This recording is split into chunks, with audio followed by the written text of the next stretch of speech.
Welcome to I chemistry channel. तो चलिए video शुरू करते हैं आज की स्टूडेंट्स। ओके, तो आज का हमारा टॉपिक होने जा रहा है क्लास 11th का टॉपिक हमारा है बेटा physical properties, chemical and physical trends in properties of elements. ठीक हो गया। क्या पढ़ेंगे बेटा हम? पीरियोडिक ट्रेंड्स पढ़ेंगे। Periodic trends in properties of elements. ठीक है, हो गया। प्रॉपर्टीज ऑफ एलिमेंट्स, ठीक है बेटा जी।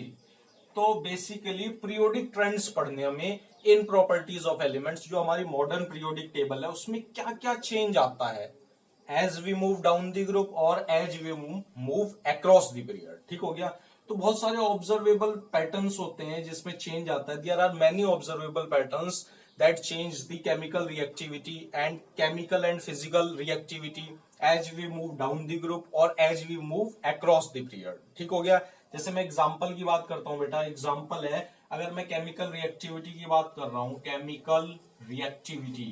ओके जी, केमिकल रिएक्टिविटी की अगर मैं बात करता हूं बेटा, तो देखो जो ग्रुप फर्स्ट के एलिमेंट्स होते हैं ना, लेफ्ट साइड में है, वो बहुत ज्यादा केमिकल रिएक्टिव होते हैं, और जो मिडल वाले एलिमेंट्स हैं, ठीक हो गया, वो बहुत कम केमिकल रिएक्टिव होते हैं। और अगर मैं बात करता हूं ग्रुप 17 के, वो बहुत ज्यादा केमिकल रिएक्टिव हो जाते हैं। क्यों हो जाते हैं? क्योंकि एक इलेक्ट्रॉन्स लेंगे और नोबल गैस बनेंगे। ठीक हो गया बेटा। तो पीरियड की अगर मैंने बात करी तो group first elements are more reactive, in the middle of the elements are very less reactive, and in the right hand side as example group 17 elements are more chemical reactive. ठीक हो गया। ये तो पीरियोडिक ट्रेंड्स ऑब्जर्व करा। अगर मैं group wise देखता हूं, तो अगर मैं डाउन द ग्रुप जाता हूं बेटा, ग्रुप फर्स्ट अगर मैं रिप्रेजेंटेटिव एलिमेंट्स की बात करता हूं तो एल्कली होता है, और ग्रुप सेकंड क्या होता है? एल्कलाइन अर्थ मेटल्स होते हैं। ठीक हो गया जी, एल्कलाइन अर्थ मेटल्स होते हैं। तो एल्कलाइन मेटल्स की बात करता हूं तो कौन कौन से होते हैं? हाइड्रोजन, हीलिना की रब से फरियाद। ठीक हो गया जी। तो लिथियम, सोडियम, पोटेशियम, रुबिडियम, ये क्या होते हैं? जैसे ही ग्रुप के हम नीचे जाते हैं बेटा, ठीक हो गया, ओके, जैसे ही मैं डाउन द ग्रुप जाता हूं तो केमिकल रिएक्टिविटी बढ़ जाती है। बट अगर मैं नॉन मेटल्स की बात करता हूं, तो जैसे मान लो फ्लोरो, क्लोरो, ब्रोमो, आयोडो, फिर एस्टेटिन। तो अगर मैं नॉन मेटल्स की बात करता हूं as we move down the group, तो क्या होती है? केमिकल रिएक्टिविटी घट जाती है। ठीक हो गया, ओके। तो मेटल्स के केस में as we move down the group chemical reactivity increases, और नॉन मेटल के केस में केमिकल रिएक्टिविटी डिक्रीजेस। तो इन्हीं का ही हमें पैटर्न ऑब्जर्व करना है। ठीक हो गया। दो पैटर्न आएंगे, फिजिकल पैटर्न और केमिकल ट्रेंड्स। ठीक हो गया। तो अगली हेडिंग डाल लेते हैं बेटा, physical trends in elements. Okay, तो एक बार चेक कर लेता हूं वेदर इट्स फिल्मिंग और नॉट।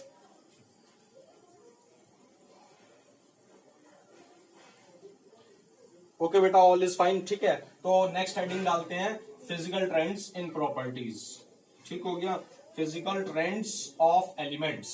एलिमेंट्स का क्या, हमें फिजिकल ट्रेंड्स ऑब्जर्व करना है। फिजिकल ट्रेंड्स, ठीक जी, फिजिकल ट्रेंड्स ऑफ एलिमेंट्स। ठीक हो गया। फिजिकल ट्रेंड्स ऑब्जर्व करना है हमें एलिमेंट्स का। ओके, तो देखो बेटा, फिजिकल ट्रेंड्स की बात अगर मैं करता हूं तो बहुत सारी फिजिकल प्रॉपर्टीज होती हैं। जैसे आप जानते हो कौन कौन सी फिजिकल प्रॉपर्टी होती है भाई? मेल्टिंग पॉइंट हो गया, बॉइलिंग पॉइंट हो गया, ठीक हो गया, हीट ऑफ फ्यूजन हो गया बेटा, हीट ऑफ फ्यूजन। ओके जी, हीट ऑफ फ्यूजन हो गया। और कौन कौन सी होगी भाई? इलेक्ट्रोनेगेटिविटी होगी। ठीक हो गया, इलेक्ट्रोनेगेटिविटी होगी, निगेटिविटी। ओके, आयनाइजेशन एनर्जी हो गया। ठीक हो गया, इलेक्ट्रॉन गेन एंथैल्पी हो गया, इलेक्ट्रॉन गेन एंथैल्पी हो गया, एटीसी। बहुत सारी फिजिकल प्रॉपर्टीज होते हैं, सारी तो हम नहीं पढ़ेंगे। ठीक हो गया। तो हम कुछ बेसिकली कुछ मेन फिजिकल प्रॉपर्टीज पढ़ेंगे। कौन कौन सी पढ़ेंगे बेटा? हम पढ़ेंगे एटॉमिक रेडियस।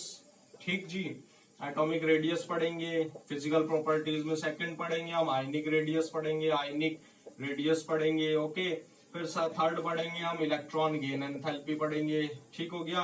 फोर्थ पढ़ेंगे हम इलेक्ट्रोनेगेटिविटी। Okay, electronegativity. ठीक जी। फिफ्थ पढ़ेंगे हम आयनाइजेशन एनर्जी पढ़ेंगे, एटीसी। ओके जी, is it clear or not? ये फिजिकल प्रॉपर्टीज पढ़ेंगे। तो वन बाय वन शुरू करते हैं एटॉमिक रेडियस से। तो अगला टॉपिक, सब टॉपिक क्या हो गया बेटा? Atomic radius. ओके, तो इसको रब करता हूं। तो चैनल अभी तक जिन्होंने सब्सक्राइब नहीं किया वो सब्सक्राइब करो, टैगिन को ज्वाइन करो। Okay, for latest chemistry video I chemistry के नाम से चैनल है। ओके, और शेयर कर दो जितना हो सके। ठीक है, तो ये हो गया हमारा एटॉमिक रेडियस। क्या हो गया? Atomic radius. ओके जी, तो एटॉमिक रेडियस की अब मैं बात करने जा रहा हूं स्टूडेंट्स। तो देखिए ध्यान से समझना है। अब मान लो मुझे एक क्रिकेट की बॉल है। भाई क्रिकेट की बॉल सभी ने देखी होगी, इस टाइप की होती है कुछ। ठीक हो गया जी, ये ठीक। तो अब देखो एक क्रिकेट की बॉल का अगर मैं रेडियस देखूं तो कितना कॉम्प्लिकेटेड है, बहुत मतलब बहुत कॉम्प्लिकेटेड है क्रिकेट की बॉल की रेडियस निकालना। अब देखो क्रिकेट की बॉल के कंपैरिजन में भाई एटम इतना छोटा, एक तो एटम और छोटा और उसकी रेडियस और मुसीबत। अरे समझ में आ रही है बात?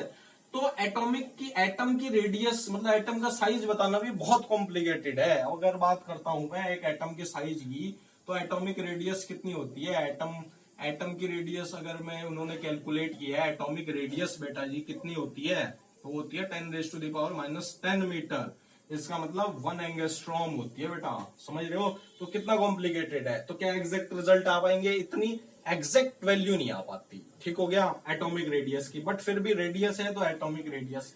अब देखो बेटा एटॉमिक रेडियस ना छोटा है भाई, कॉम्प्लिकेटेड एटम है, तो इस वजह से हम एटम सिंगल एटम की रेडियस हम कैलकुलेट नहीं कर पाते। तो इस वजह से अगर हमारे पास कॉम्प्लेक्स मॉलिक्यूल हो या कोई भी मॉलिक्यूल है तो उसके हम इजीली फाइंड आउट कर देंगे। ठीक हो गया। तो फिर वहां से दो टर्म आते हैं, एक होता है कोवेलेंट रेडियाई, कोवेलेंट रेडियाई बेटा। ओके, दूसरी होती है metallic radii, metallic radii. Okay जी, तो हम अपनी कन्वीनियंस के लिए क्या दोनों को क्या मानेंगे? एटॉमिक रेडियाई मानेंगे, रेडियाई हम कंसिडर करेंगे। Is it clear or not? Covalent radii भाई कोई भी कोवेलेंट बॉन्ड है जैसे Cl निकाल लेंगे कैसे, ये ध्यान रखो बेटा। जो भी साइंटिस्ट ने निकाली कैसे होगी ये देखो। मान लो कोई कोवेलेंट बॉन्ड है, Cl और Cl के बीच का बॉन्ड है। ठीक हो गया, ये कोवेलेंट बॉन्ड है, सिंगल बॉन्ड है, इतनी तो बात जानते हो। ठीक हो गया, तो देखो कैसे निकाली होगी उन्होंने।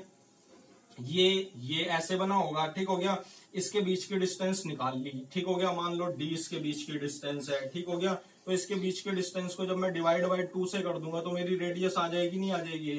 वन एटम की।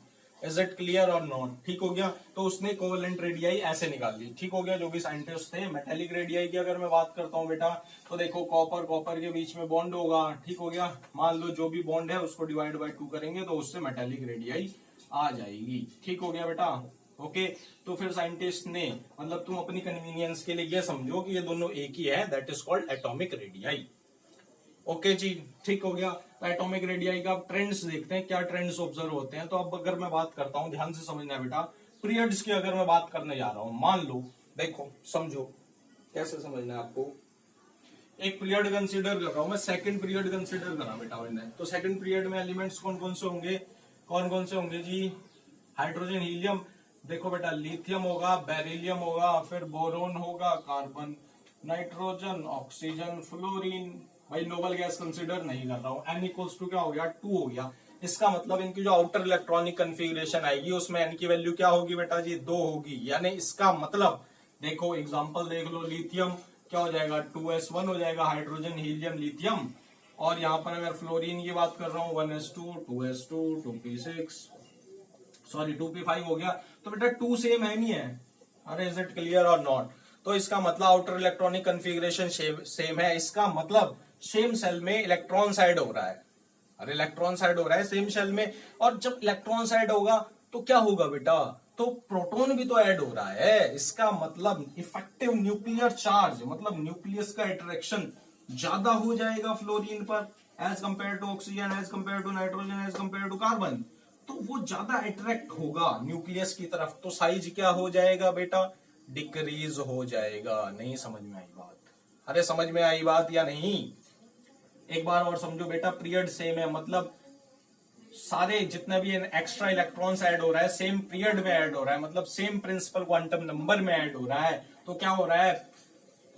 इसी के साथ प्रोटॉन्स भी बढ़ रहा है, चार्ज बढ़ेगा तो क्या होगा? न्यूक्लियस से अट्रैक्शन होगा, साइज कम हो जाएगा। ओके, अगर मैं ग्रुप की बात करूं तो इससे ये बात कंक्लूजन आई, तो इससे ये बात निकली बेटा, as we move across the period, across the period बेटा जी, तो क्या होता है, size decreases because nuclear attraction increases। Is it clear or not? ठीक हो गया जी। अब बात करते हैं ग्रुप की। भाई ग्रुप पे आ जाओ। फ्लोरीन, देखो ध्यान से, फ्लोरीन, क्लोरीन, ब्रोमीन, आयोडीन, फिर astatine. n equals to 2, n equals to 3, n equals to 4, n equals to 5, n equals to 6। अब देखो क्या हुआ, क्या हुआ, देखो इसका क्या होगा भाई, इलेक्ट्रॉनिक आउटर इलेक्ट्रॉनिक कॉन्फ़िगरेशन लिख रहा हूं 2p1, इसका क्या हो गया 3p1। ओके जी, इसका क्या हो गया 2p5 होगा, 3p5 होगा, 4p5 होगा, इसका क्या होगा 5p5 हो गया, और इसका क्या हो गया 6p5 हो गया। अब देखो क्या ऑब्जर्व हुआ बेटा, इसमें क्या हुआ, इसमें प्रिंसिपल क्वांटम नंबर मतलब आउटर इलेक्ट्रॉनिक कॉन्फ़िगरेशन का शेल चेंज हो गया। इसका मतलब समझो बेटा, अगर मान लो ये न्यूक्लियस है और ये फ्लोरीन है, अगर ये यहां पर रखा है, ये n इक्वल्स टू 1 हो गया, n इक्वल्स टू 2 हो गया, अगर ये फ्लोरीन यहां पर रखा है ना, तो अगर मैं बात करता हूं डाउन द ग्रुप, तो ये एस्टेटिन कहां रखा होगा बेटा, ये यहां रखा होगा एस्टेटिन। ठीक हो गया, ये n की वैल्यू कितनी होगी 6 होगी। तो अब देखो साइज नहीं बढ़ गया क्या, बहुत ज्यादा साइज हो गया, तो जो इलेक्ट्रॉन्स है वो बहुत ज्यादा दूर चले गए न्यूक्लियस से, तो साइज बढ़ गया नहीं बढ़ गया? Is it clear or not? तो क्या दूसरी बात पता लगी, as we move down the group the outer electrons are more farther away from the nucleus, therefore size increases. Is it clear or not? तो दो ट्रेंड समझ में आए। तो अब मैं ग्राफ प्लॉट कर रहा हूं बेटा, फिर हम वीडियो को खत्म करेंगे। ओके, तो देखो ग्राफ देखो ध्यान से, atomic radius versus atomic number. Okay, second group second period का मैं ग्राफ डिनोट कर रहा हूं आपको। तो देखो यहां पर क्या है, Z है एटॉमिक नंबर। ओके, देखो n इक्वल्स टू 2, 4, 6, 8। ठीक जी, 1 2 3 4 5, यहां पर 60 लिखा, 80 लिखा, 100 लिखा, 120 लिखा, 140 लिखा। ये क्या है, पिकोमीटर में है। क्या है ये, एटॉमिक रेडियस बेटा जी, एटॉमिक रेडियस। ओके जी, यहाँ पर एटॉमिक रेडियस है वाई एक्सिस पर, एक्स एक्सिस पर क्या है Z है, मतलब एटॉमिक नंबर है। तो देखिए कैसे ऑब्जर्व करोगे, देखो ये ऐसे जाता है, यूं यूं यूं यूं यूं। ठीक है जी, देखो यहाँ पर क्या हो गया, हाइड्रोजन, हीलियम, लिथियम, बेरिलियम, ठीक, boron, carbon, nitrogen, oxygen, fluorine. ठीक है जी। ओके, तो देखो helium, hydrogen, helium, lithium, beryllium, boron, carbon, nitrogen, oxygen, fluorine, neo, fluorine तक। ठीक है, is it clear or not बेटा? ऑक्सीजन फिर फ्लोरीन। ठीक है जी, ऐसे ऑब्जर्व होता है हमें पैटर्न। ओके, तो this is the graph of second period elements versus atomic radius. ठीक है, तो इसी के साथ ये वीडियो यहीं पर खत्म हो जाती है। वीडियो अच्छी लगे लाइक कर दो, शेयर कर दो, चैनल को सब्सक्राइब कर दो और बेल आइकन को दबाओ। Thank you.